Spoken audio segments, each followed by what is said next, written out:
ஒழுக்கமா வாழ்க்கையில சந்தோஷமாவும் ஒரு வெற்றியாளராகவும் வாழணும் அப்படின்னா நமக்கு ரொம்பவே அவசியமான ஒண்ணு ஊக்கமா இருக்கணுமா இல்ல ஒழுக்கமா இருக்கணுமா? அதை பற்றி ஒரு கதைகள் மூலியமா விளக்குனா உண்மையிலே ரொம்ப தெளிவான விளக்கம் நமக்கு கிடைக்கும். ஒரு கிராமத்துல வெங்கட், ரோஹித் அப்படின்னு சொல்லி 2 இளைஞர்கள் வாழ்ந்துட்டு வராங்க. அதுல வெங்கட்டோட கேரக்டர் பத்தி பாத்தீங்க அப்படின்னா, தன்னோட வாழ்க்கையில மிகப்பெரிய வெற்றி அடையணும் அப்படின்னு சொல்லி கனவு கண்டுட்டு இருக்காரு. அவர் அடிக்கடி ஊக்கமளிக்கிற வீடியோக்கள் பார்த்துட்டு இருப்பாரு, ஊக்கமளிக்கிற கதைகள் பத்தி படிச்சுட்டு இருப்பாரு, வெற்றிகரமான மனிதர்கள் பற்றியே பேசிட்டும் பாராட்டிட்டும் இருப்பாரு. ஒவ்வொரு முறையும் அவர் ரொம்பவே ஊக்கமளிக்கிற மாதிரியான உரைகளை கேட்கும் போது ஒவ்வொருத்தரோட வெற்றியும் பார்க்கும்போது ரொம்பவே அவரு உற்சாகத்தோடையும் தனக்கும் அந்த ஊக்கம் கிடைச்ச மாதிரி ரொம்பவே சந்தோஷமா ஃபீல் பண்ணுவாரு. நான் தினமும் காலையில 6 மணிக்கு எழுந்து படிப்பேன், நான் தினமும் உடற்பயிற்சி செய்வேன், என்னோட வாழ்க்கையிலும் நிறைய செல்வங்களை சேர்த்து வைப்பேன், நிறைய வீடுகள் கட்டுவேன் இப்படின்னு சொல்லி தனக்குள்ளேயே அந்த உற்சாக வார்த்தைகளை பேசிக்கிட்டே இருப்பாரு. ஆனா அவரோட ஊக்கம் அப்படிங்கறது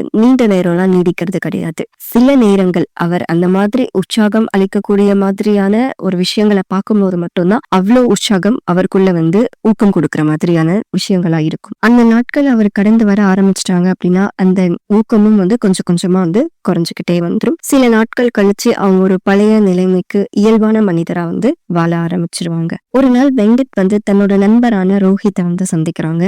ரோஹித் எப்படி அப்படின்னா தினசரி தன்னோட வாழ்க்கையில ஒழுக்கமான விஷயங்களை ஃபாலோ பண்ணிட்டு இருக்கவர். எப்பவுமே காலையில அதே நேரத்துக்கு எந்திரிச்சு அதே நேரத்துக்கு படிக்கிறது, அந்தந்த நேரத்துக்கான வேலைகள் அந்தந்த நேரத்துக்கு செய்யறது அப்படின்னு சொல்லிட்டு தன்னோட வாழ்க்கையை ரொம்பவே ஒழுக்கமா வாழ்ந்துட்டு வந்தாங்க. இதை பார்த்த வெங்கட்டுக்கு ஒரே ஆச்சரியம். என்னடா இவங்களால மட்டும் எப்படி இந்த ஒழுக்கத்தை கடைபிடிக்க முடியுது அப்படின்னு சொல்லிட்டு இதை பத்தி நம்ம போய் ரோஹித் கிட்டே கேட்கலாம் அப்படின்னு சொல்லிட்டு வெங்கட் நேரடியா ரோஹித்தை சந்திச்சு கேக்குறாங்க. ஒவ்வொரு நாளும் நீங்க மட்டும் எப்படி ஊக்கத்தோட இருக்கிறீங்க, என்னால அது முடியல அப்படின்னு சொல்லிட்டு கேக்குறாங்க. அதுக்கு ரோஹித் சிரிச்சுக்கிட்டே சொல்றாங்க, நான் ஊக்கத்தை நம்பியெல்லாம் இல்ல, நான் ஒழுக்கத்தை நம்பி மட்டும்தான் என்னோட வாழ்க்கைய வாழ்ந்துட்டு இருக்கேன் அப்படின்னு சொல்லிட்டு. உடனே வெங்கட் கேக்குறாங்க, ஆனா வெற்றிக்கு ஊக்கம் அப்படிங்கறது ரொம்ப முக்கியமான விஷயம் இல்ல, அதை நீங்க ஏன் எனக்கு இல்ல, அதை நம்பி நான் இல்ல அப்படின்னு நீங்க சொல்றீங்க அப்படின்னு சொல்லிட்டு ஒரு கேள்வி கேக்குறாங்க. அதுக்கு ரோஹித் சிரிச்சுக்கிட்டே சொல்றாங்க, நான் ஒரு கதை மூலியமா உனக்கு இதை எக்ஸ்பிளைன் பண்றேன், நீ நாளைக்கு ஒரு ஆற்றங்கரைக்கு நீ வந்துரு அப்படின்னு சொல்றாங்க. அடுத்த நாள் காலையில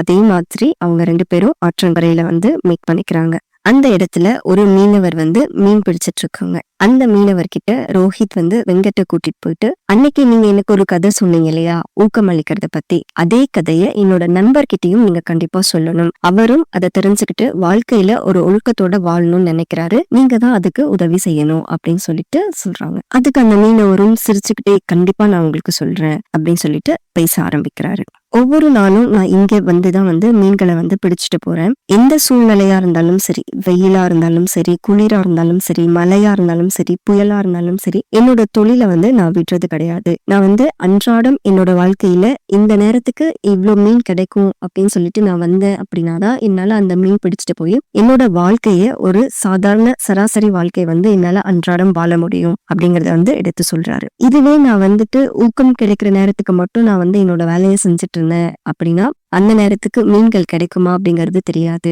சரியான நேரத்துல நான் வந்தா மட்டும்தான் எனக்கு தேவையான மீன்களை நான் எடுத்துட்டு போக முடியும். அதுக்குன்னு சில நேரம் காலம் இருக்கு. அது ஊக்கம் இருந்தா மட்டும்தான் நான் செய்வேன் அப்படின்னா என்னால அதை கண்டிப்பா செய்ய முடியாது. இதே எனக்கு இந்த நேரத்துல மீன் கிடைக்கும், இந்த நேரத்துல நான் பிடிச்சா என் குடும்பத்துக்கு போதுமான வருமானத்தை என்னால ஈட்ட முடியும் அப்படிங்கிற நம்பிக்கை இருந்தாலே அந்த நேரத்துல நான் தினசரி செஞ்சா மட்டும்தான் என்னால என்னோட வாழ்க்கைய நிம்மதியா கொண்டு போக முடியும் அப்படிங்கறத சொல்றாரு. உடனே வெங்கட் கேக்குறாங்க, இந்த தொழில் உங்களுக்கு ரொம்ப பிடிச்சிருக்குது இல்லையா, அதனால மட்டும்தானே நீங்க இவ்வளவு ஆர்வமா செய்றீங்க அப்படின்னு சொல்லிட்டு. உடனே அந்த மீனவர் சிரிச்சுக்கிட்டே சொல்றாரு, இல்லப்பா இது என்னோட கடமை, எனக்கு ஊக்கமே இல்ல அப்படின்னாலும் என்னோட கடமையில என்னோட விஷயத்த நான் ஒழுக்கமா செஞ்சா மட்டும்தான் என்னோட தொழில நான் சரிவர கொண்டு போக முடியும், என்னோட குடும்பத்தையும் நான் பாத்துக்க முடியும் அப்படிங்கறத சொல்லி புரிய வைக்கிறாரு. இதுக்கப்புறமும் வெங்கட்டுக்கு புரிஞ்சதா இல்லையா அப்படிங்கறது அந்த மீனவருக்கு குழப்பமா இருந்தது. சரி, நான் உனக்கு இன்னொரு விஷயத்த கண்ணு முன்னாடி நான் உனக்கு சொல்லி தரேன், நீ புரிஞ்சுக்க முடியுதான்னு பாரு அப்படின்னு சொல்லி ஒரு விளக்கத்தை கொடுக்குறாரு. ஒரு உயரமான மரத்தை சுட்டி காட்டி,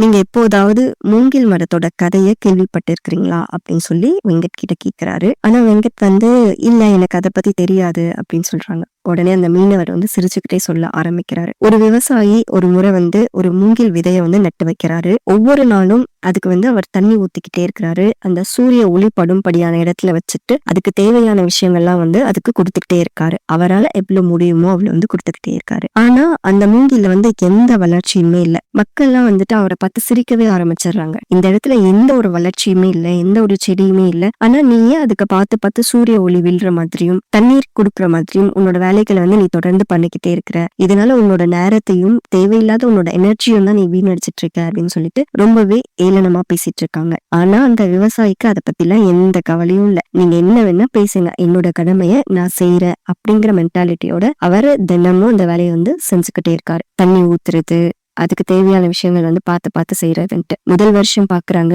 மக்களுக்கு எந்த செடியும் அந்த இடத்துல கண்ணுக்கு தெரியல. 2 வருடங்கள் முடியுது, அதுக்கப்புறமும் அந்த இடத்துல எந்த செடியும் தெரியல. அப்பவுமே ரொம்ப ஏளனமா கேள்வி கேட்கறாங்க, நீ என்ன பண்றன்னு உனக்கு புரியுதா இல்லையா, இந்த இடத்துல எந்த செடியுமே வளரல அப்படின்னு சொல்லிட்டு. 3 வருடங்கள் முடியுது, 4 வருடங்கள் முடியுது. அந்த 4 வருடங்களோட முடிவுலதான் வந்து கொஞ்சமா அது துளிர் விட்டு மேல வர ஆரம்பிக்குது. அப்பல இருந்து ஒரு 6 மாதங்களுக்குள்ள அது ரொம்பவே வேகமா வளர்ந்து 90 அடி வந்து வளர்ந்து நிக்குது. எல்லாருக்கும் ஒரே ஆச்சரியம், வெங்கட்டுக்கும் தான். இது எப்படி சாத்தியம், அது எப்படி அவ்வளோ வருஷங்கள் வளராம ஒரு 6 மாசத்துக்குள்ள இவ்வளோ ஒரு வளர்ச்சி அடைய முடியும் அப்படின்னு சொல்லிட்டு.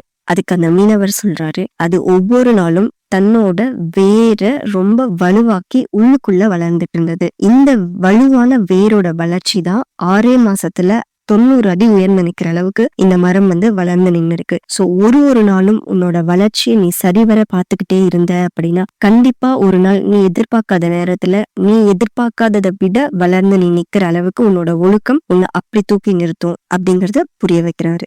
வெங்கட்டுக்கு தன்னுக்குள்ள ஏதோ ஒரு உணர்வு வந்து மிகப்பெரிய அலையா வந்து மாறி இருக்கு அப்படிங்கறது வந்து புரிஞ்சது. அப்போதான் வந்து ஒவ்வொரு நாள் நம்ம ஒழுக்கமா செய்யக்கூடிய விஷயத்தோட உண்மையான அர்த்தம் என்ன அப்படிங்கறது வந்து வெங்கட்டுக்கு புரிய ஆரம்பிச்சது. அந்த நாள்ல இருந்தே வெங்கட் வந்து தன்னோட வாழ்க்கையை மாற்றத்துக்காக முடிவு பண்ணிடுறாரு. ஒவ்வொரு நாளும் எங்கேயோ இருந்து கிடைக்கிற அந்த ஊக்கத்துக்காக காத்துட்டு இருக்காம அவர் அன்றாடம் செய்யற அந்த ஒவ்வொரு பணிகளையும் பார்த்து பார்த்து ஒழுக்கமா செஞ்சுட்டு இருக்காரு. அதே மாதிரி அவரும் அவரோட வாழ்க்கையில ஒரு நல்ல நிலைமையில வந்து செய்யறாரு. யாராவது வெங்கட் கிட்ட வந்து உன்னோட வெற்றியோட ரகசியம் என்ன, நீ எப்படி இவ்ளோ வெற்றியாளனா இது வாழ்ந்துட்டு இருக்க அப்படின்னு சொல்லி கேட்டாங்க அப்படின்னா, ஊக்கம் வந்து வாழ்க்கையில வரும் போகும், ஆனா ஒழுக்கம் அப்படிங்கிறது என்றென்றைக்கும் நிலையான ஒரு விஷயம். சோ நீங்க வெற்றி அடையணும் அப்படின்னு விரும்புனீங்க அப்படின்னா ஊக்கத்துக்காக காத்துட்டு இருக்காம ஒழுக்கத்தை நீங்களாவே உருவாக்குங்க. உங்களுக்காக ஒரு பழக்க வழக்கங்களை உருவாக்குங்க. அதை ஒவ்வொரு நாளும் ஃபாலோ பண்ணுங்க. கண்டிப்பா உங்களோட வாழ்க்கையில மிகப்பெரிய லட்சியத்தை அடையலாம். தற்காலிகமாக இருக்கிற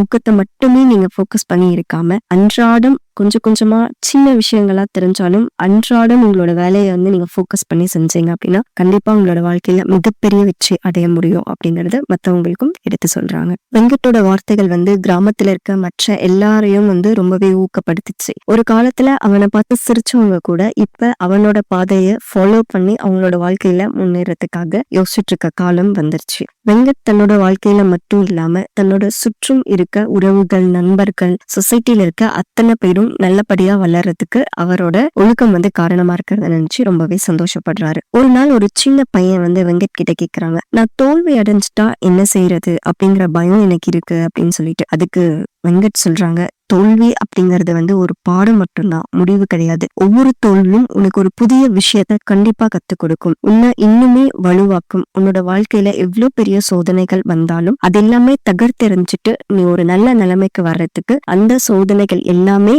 உனக்கு வந்து வழிவகுக்கும். அதனால எந்த கஷ்டத்தையும் பார்த்து நீ தோல்வி அடைஞ்சிருவோம்ட்டு பயப்படாத. அதை தாண்டி ஒண்ணு கத்துக்கணும் இல்ல வெற்றி அடையணும் அப்படிங்கிற ஒரு நல்ல எண்ணங்களோட கண்டிப்பா உன்னால வந்து வெற்றி அடைய முடியும் அப்படின்னு சொல்லி ஊக்கப்படுத்தி வராங்க. மக்களும் சரி, அவனை சுற்றி இருந்த உறவினர்கள், நண்பர்களும் சரி, அவனோட வார்த்தைகளை கேட்டு அவங்களும் அவங்களோட வாழ்க்கையில வந்து நல்ல நிலைமைக்கு வந்திருக்காங்க. வெங்கட்டுக்கு நன்றியும் தெரிவிக்கிறாங்க. சோ எல்லாரோட வாழ்க்கையிலயும் ஊக்கம் எவ்வளவு முக்கியமோ அதே அளவுக்கு அதை விட ஒரு படி அதிகமா ஒழுக்கம் அப்படிங்கறதும் ரொம்ப ரொம்ப முக்கியம். ஊக்கம் இல்லைனாலுமே நம்மளால ஒழுக்கத்தை வச்சு முன்னேற முடியும். ஆனா ஒழுக்கம் இல்லைன்னா வெறும் ஊக்கத்தை வச்சு மட்டுமே எல்லா நேரங்களிலும் நம்மளால முன்னேற முடியும். அதே லெவல வந்து நம்மளால வந்து மெயின்டைன் பண்ண முடியுமா அப்படிங்கறத வந்து கேள்விக்குறி மட்டும்தான். ஆனா ஒவ்வொரு நாளும் சின்ன சின்ன விஷயங்களையும் நீங்க போக்கஸ் பண்ணி ரொம்ப ஒழுக்கத்தோட நீங்க வந்து அதை ஃபாலோ பண்ணிட்டு வந்தீங்க அப்படின்னா கண்டிப்பா ஆட்டோமேட்டிக்கா வெற்றி அப்படிங்கிறது உங்க கண் முன்னாடி தெரியும் அப்படிங்கிறது தான் இந்த கதை மூலியமா நம்ம தெரிஞ்சுக்கிற ஒரு விஷயம். கண்டிப்பா இது உங்களுக்கு எல்லாருக்குமே பயனுள்ளதா இருக்கும் அப்படின்னு நம்புறேன். நன்றி.